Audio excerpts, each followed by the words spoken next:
Hey friends, welcome back. Now in the last video we imported one of the most important tables in Power BI, which is the dates table. Now, we have seen already a few transformations. Remember what we did when we appended the three sales tables, but of course there are much more transformations inside the Power Query editor, which you can see under Home, all these different kinds of transformations, as well as under Transform, under Add Column and so on. And now let's explore a few of them so you better understand what is available for you in this project, but also for all your future projects. Now, close and apply, we already know that this allows us to apply the steps we have created and go back to our Power BI report. Under new source, we have seen that this would be an option to import additional tables. So you cannot only import tables directly from here by clicking on the Excel option, for instance here in the ribbon bar, but also as long as you have the Power Query editor open, there's still an option to import data from here. So for instance, I could go here to Excel workbook, and now I could choose additional tables, which I like to load. The difference is that if I do it from here, then those files I select are directly showing up here, and I can also first transform them. Under recent sources, I would see all my recent sources, and if I want to enter data manually, I could go here and simply click on, in this case, enter data, and then in here I could create a sample data here. I could say this is, for instance, here column 1, and then I type in here a 1 and a 2, and here I go in here column 2 and a 3 and a 4, and I can name this table. That's my, for instance, manual TBL, right? Like that. I can click OK, and now this table would also appear here, like here, right? And I could use it in my model. I don't need this. It was just an example that you can also insert data manually. Or Control-C, Control-V to paste. I think that's also possible. I don't know for sure right now, but if that's something you would like to try, feel free to do that. Let me right click here and say I'd like to delete this because this was just an example. Delete it, and yes, I like to delete it. Make sure, yes, I am sure, and now this table is gone. What else do we have under Home? Well, let me select maybe one of the tables first, and now we can see that those options are no longer grayed out. Well, more interesting, of course, are maybe starting from here, right?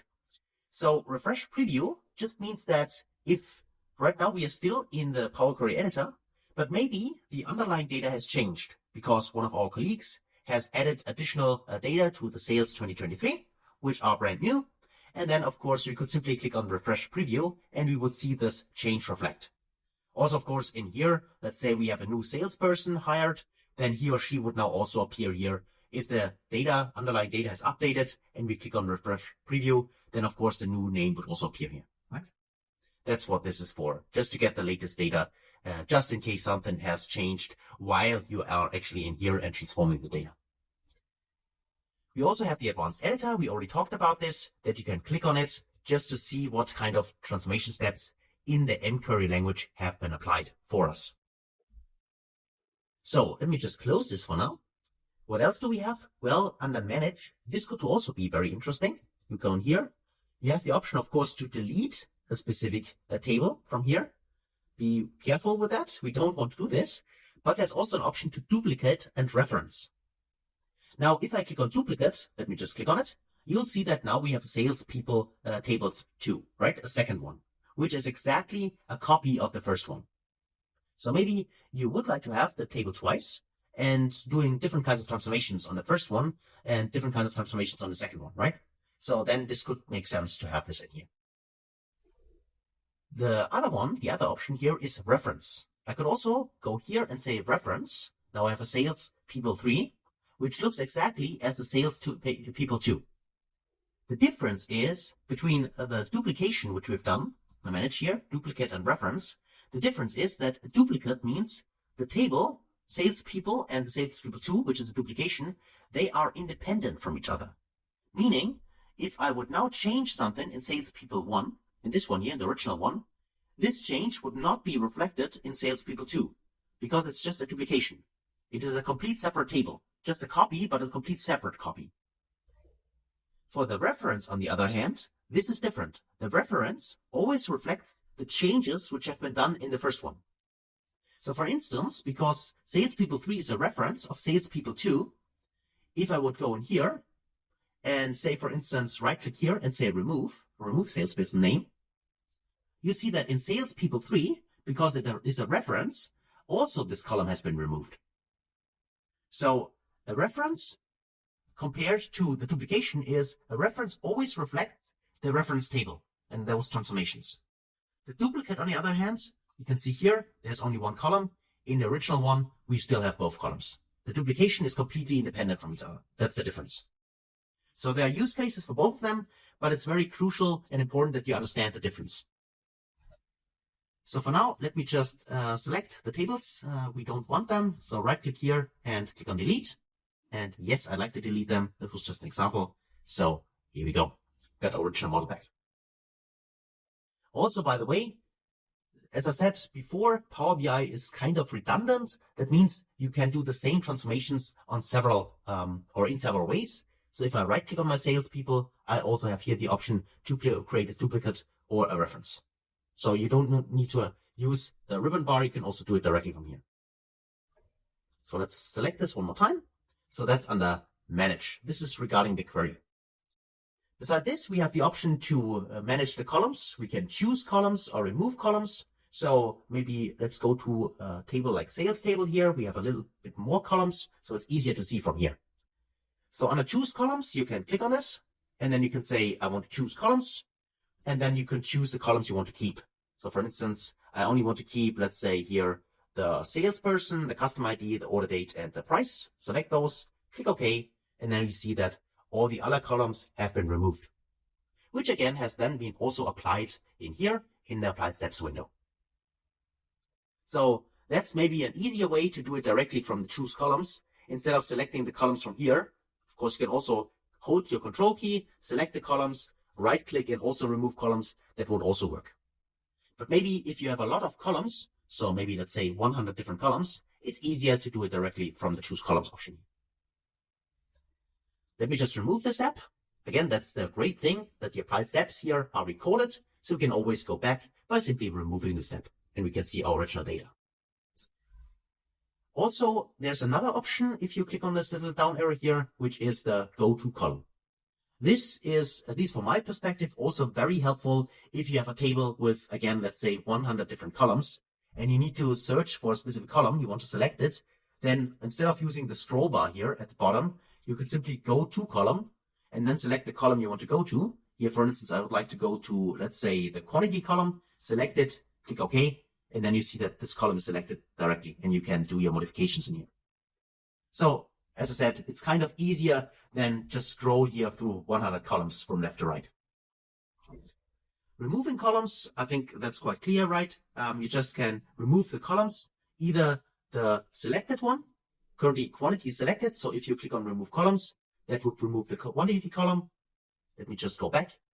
The other option would be if you select the quantity column, or maybe you hold your control key and select a few columns, and then you go here and you remove other columns, then only the selected one will be kept. So also quite easy to just specify here maybe certain kind of columns you want to keep and which are relevant to your model. Even though I like to always point this out, remember, only import the data you need. So for instance, if you don't need the table at all, don't import it. But here you can, of course, further make the table even smaller, which is also best practice here inside the Power Query editor, where you can then, again, make less columns or less rows. You can filter this data down and the applied filters, which you do here. So remember when I told you that if you are in the data view and you do, for instance, a filtering of columns and so on, this, of course, is not applied in the report. But if you do any kind of transformation here, like cleaning, removing anything inside the query editor, this gets applied to original data. So there, really, this has an impact. So let me just cross this out. So we have our original data back. So keep rows, remove rows works exactly the same, but instead of for columns, it is for rows. So just to show you that at a quick example, there are keep top rows, keep bottom rows, keep range of rows, and so on. So for instance, if I say keep top rows, I can simply type in, I only want to keep the top 10 rows. I go in here and just type 10, click OK. And then we see the step gets applied and I only kept the rows from 1 to 10 and everything else gets removed.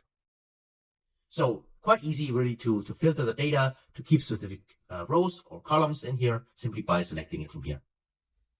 Let's just remove this and go to the next one. Sorting, I think that's clear. You can either sort from A to Z or Z to A, quite similar way as in Excel. Split columns, this could be interesting, for instance, for, let's say, the customer here. The customer has a surname, his full name is in here. So you could select the column here, and then you could go under split column, and there are various options. Split by delimiter, by number of characters, by positions, lower to uppercase, digit to non-digit, and so on. So a lot of options in here. But for us now, it's simply by delimiter. And then I could say there is a space. That's true. There's a space between the two names. So I can split, and then I can specify, do I only want to split by the first space, by the last space, or by all the spaces? If I say each occurrence in here and click OK. So click OK here, then you would see that now I have two columns with here one name for the column, customer, and the second name for him. And of course, I could double click here and then just rename the columns, right? Like surname and so on. So that's how easy it is to split columns into several columns. So let me just click on the cross symbol here. Also click on the split by delimiter, because you can see there have been 2 steps applied.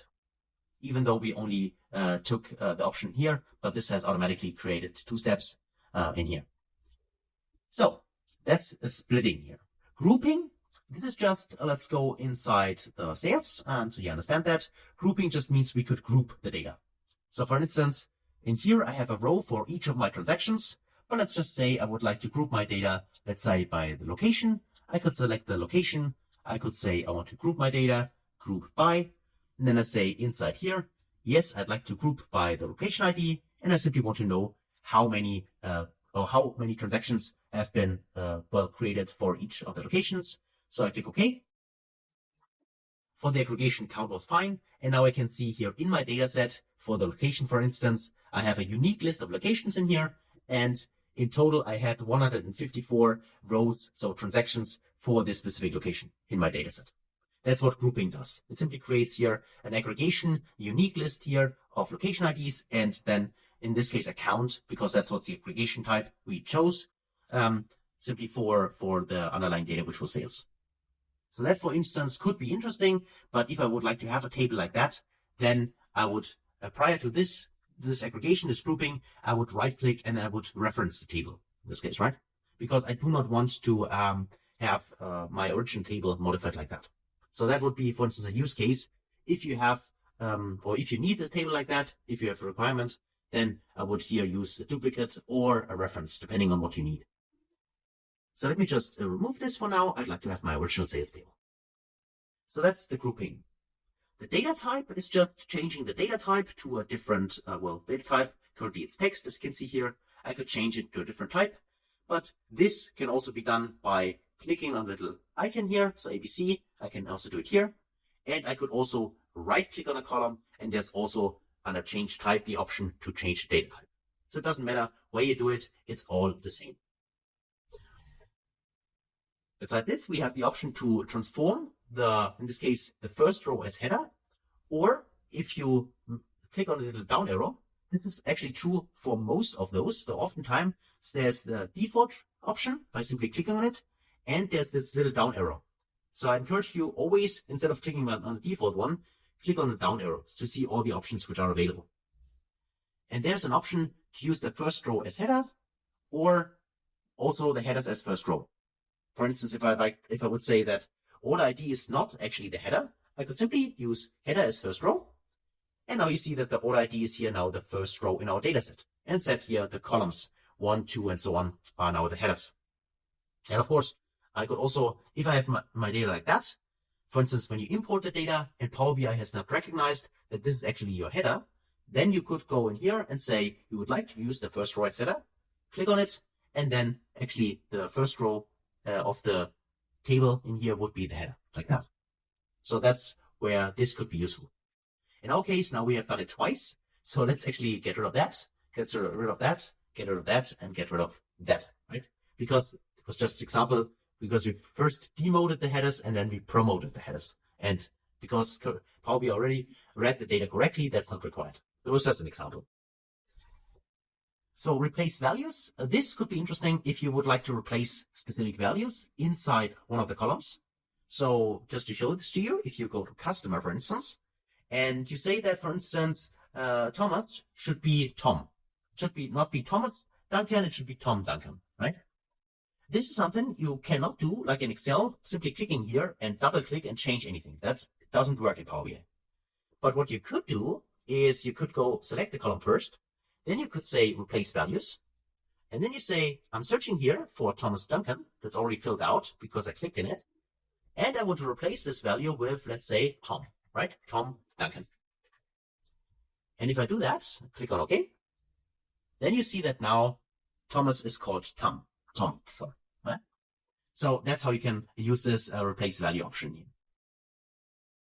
And this would also be possible if you right click here and say here, replace values, there it's also available, right? So a lot of transformations from here, from the top ribbon, are also in here.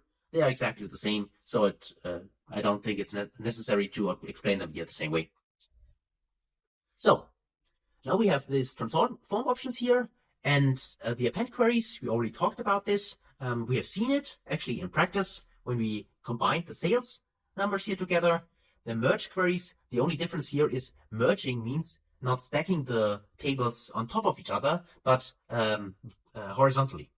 That means if we have a common field, we can combine the tables based on the common field to one giant table, right? That would be merging. Or if you have some kind of experience, it is normally a simple join, what you do here, right?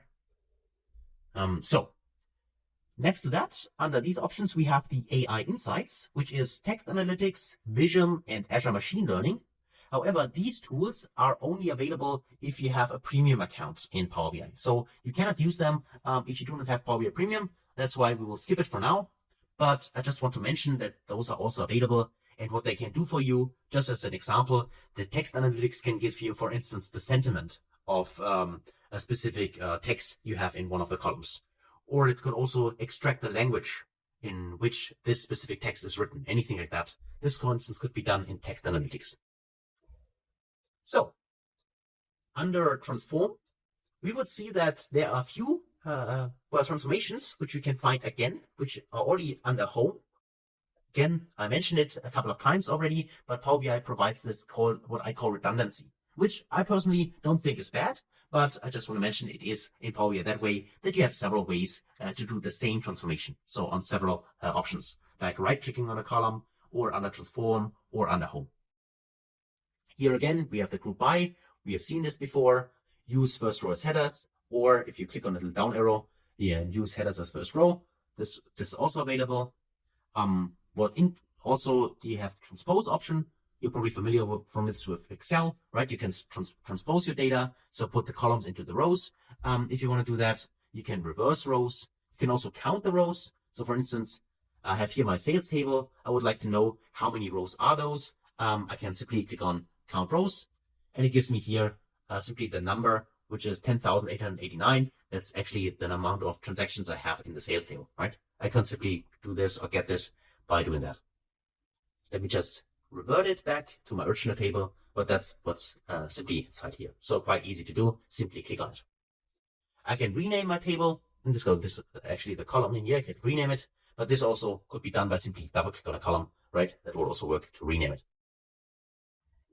So what else do we have? We can detect the data type.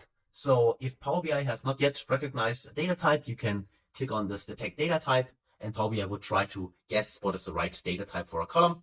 Of course, you could also simply go here and do this yourself. So under replace values, we talked about this. The fill option, fill up or down. This could be helpful if you have missing entries in your data. So for instance, you could say that if I go to, what do I have? Customer, let's just check that. For instance here, or let's say location, maybe location. Here, for instance, we have California, right? So California is here as one entry. And let's say that, for instance, California is only in the first row or the first two rows and so on, but it is missing in some of the rows. In that case, you can simply go in here, select the row, the column, and then you could go to fill, and it allows you to fill down or fill up.